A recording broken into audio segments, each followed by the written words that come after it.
You can either live your dreams or live your fears. And I think the majority of people actually are not living their dreams, but are living their fears. So I want to ask you a question. What are your fears? What are you afraid of? What are you scared of? Because we all have fears, don't we? We all have something that's blocking us, that's holding us back. And as we begin to look at life, what we realize is that the reason that most people are not living out their true potential, are not doing all of the things that they would really like to do, is because of fear. Some people call fear false evidence or expectations appearing real. Fear is a horrible place to do anything out of. You know, to make decisions for your family, to try and to provide for them, to try to vote. Like anything done out of fear is usually not going to be a very rational thing. And whether it's, you know, like I'm not going down conspiracy theory, whether it's orchestrated, whether it's like specifically planned, whether it was part of, you know, an attack by, I don't care. Know that fear is bad. And the only way that you can overcome fear, everyone has fear. Like the bravest Medal of Honor recipient, you know, heroes from World War II, like people that fought for the Allies, every single one of them had fear. But their training and their preparation is what allowed them to overcome it. And the more training and the more preparation that you do, the less fear that you have. I'm not like being braggy when I say like there wasn't a moment where I was fearful. I had to change things about my life to make it more safe, to make my family safer. But like at no point was like, ooh, I don't know what I'm gonna do. Like I'm gonna go and vote for less freedom, or I'm gonna go and like, yeah, we shouldn't go outside. That sounds like a really bad idea. You know, like, because, you know, the sun is dangerous, or, you know, whatever the malarkey was that they were saying. Like, I could just sit there rationally, logically, without this like wave of emotion and fear, and try to do things that are so dangerous to us later. Fear is of the devil, and fear, you can't make it positive. You can't turn it into something positive. The first thing he said to her was, "This ain't gonna work if you're afraid." So you remember when she got trained, they were training her so that when she dealt with the enemy, she knew how to be a lady, but be strong. So she wasn't she didn't teach her how to be a slave. She taught her how to be free. You feel me? And so one of the things that you guys have to understand, if you're gonna rock with us, the average person that you're gonna come in contact with they live in fear. You feel me? They live in fear. And here's what I try to teach people. As much as you want to be whatever you want to be, if you are a 5, you can't lead me if you're a 5 and I'm a 10. You can't lead me. If I'm a 10 and you're a 5, you can't lead me. Now you could probably try to lead me, but you can't, and I'm gonna sniff you out. I'm gonna sniff you out in a matter of days, weeks, that you ain't on my level. You feel me? So if we're going to help, Harriet was able to help because Harriet was truly free. And that's what people get twisted. She was free. So it was easy for her to free slaves because she wasn't a slave. Slaves wasn't freeing slaves.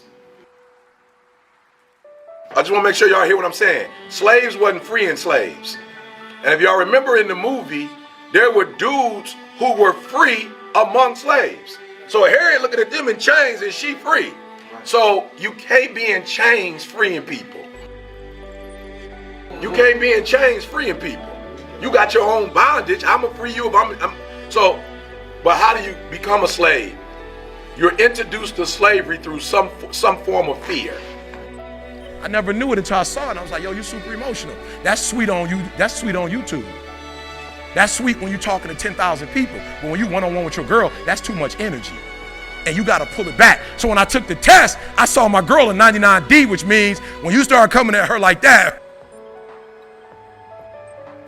I had one thing I couldn't overcome, but when I got the test, I saw what I was doing wrong. Listen to me very closely. You keep saying you ain't on the next level because of the economy. You keep saying you ain't on the next level because of racism. You keep saying you ain't on the next level because it ain't the season. You keep saying you ain't on the next level because they don't love you. You keep saying you ain't on the next level because the opportunity ain't there. The truth of the matter is that you ain't there because you ain't there.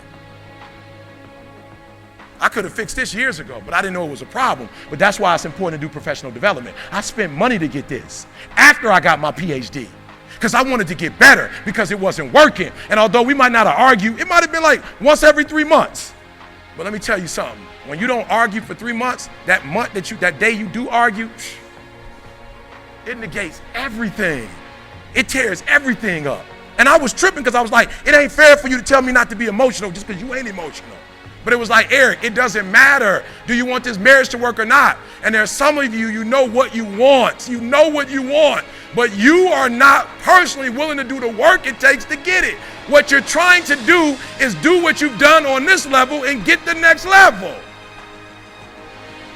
You're trying to do exactly what you're doing on this level. You're like, I'm getting up every day. I'm putting in 2.5. I'm putting in 3, and I'm not getting the opportunity. The opportunity might require 3.5. I'm lifting weights.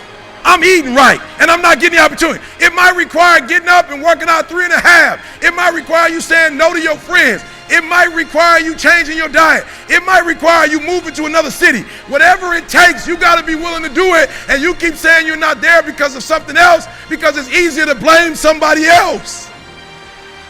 In the world of business, you don't just have 1 or 2 weaknesses.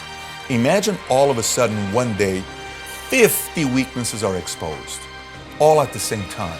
And everybody tells you, because it's you. Who wants that? No one wants that. And imagine a game where you always have to recreate yourself or else you lose. Like, let me put it to you this way. It's like working out, but you can't take a day off. You know how you work out, at least you got like a few days off to have your, regroup and all that stuff. For the first 2 to 5 years, if you look the other way just because you just made $1 million in a month and you start getting very cocky or arrogant, boom, you're wiped out. That's all it takes. It's a subtle look away to get knocked out. And so, a lot of these books, self-help books that you read and say, oh, you got to do this and you got to do this and you got to do that. They don't touch on the ugly part of running the business. Now, set the ugly part aside. The one part that outweighs being willing to tolerate all this pain is the fact that choices matters to you. If you're driven by choices, if you're driven by control, if you're driven by, being able to choose the kind of a life you want to live, that reward is so much higher than the pain you're going to have to put up, that you're willing to put up with the pain because you want this. You look at your negative behavior and you catch yourself. You're mindful, you're vigilant, and you have to say, cancel that thought, cancel those words that I just spoke.